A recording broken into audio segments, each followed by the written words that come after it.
Hi, everyone. I'm going to be talking about another common Christian inconsistency today. There are so many things that pastors say when they're teaching in the churches that are simply not scriptural. And today I'm going to be pointing one of those out. I'm going to be showing you how love does not require free choice. Many Christians teach that for us to be able to love God, we have to have a free choice. But the scriptures teach that God causes us to love him, which means we obey his commands. This is 1 John 5:3. For this is the love of God, that we keep his commandments, and his commandments are not grievous. Anyone who says that we have to have free will to love God is leaning on their own understanding and not believing the word of God. This is Proverbs 3:5. Trust in the Lord with all your heart and lean not on your own understanding. So I've heard a pastor, the church I used to go to, tell this story how you have to have this free choice to love God.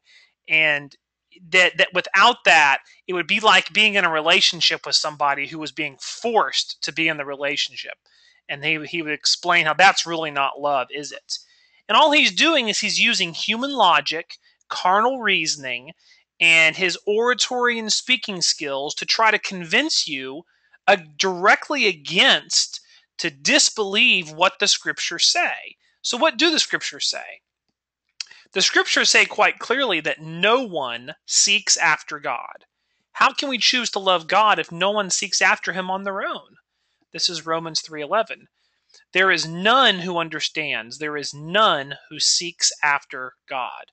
Well, if you love someone in our carnal understanding, you would go seek after them because you desire them. You want to be with them. But we don't seek after God. This is Psalms 14:2-3. The Lord looks down from heaven upon the children of men to see if there are any who understand, who seek God. They have all turned aside. They have together become corrupt. There is none who does good, no, not one. God causes us to obey his commands. We can't do this on our own. This is the whole purpose of the new covenant being foreshadowed and prophesied of in Ezekiel, because Israel consistently could not obey God's commands. They kept rebelling and kept disobeying. So he says, this is what I'm going to do. Ezekiel 36:26-27. A new heart also will I give you, and a new spirit will I put within you. I will take away the stony heart out of your flesh, and I will give you a heart of flesh.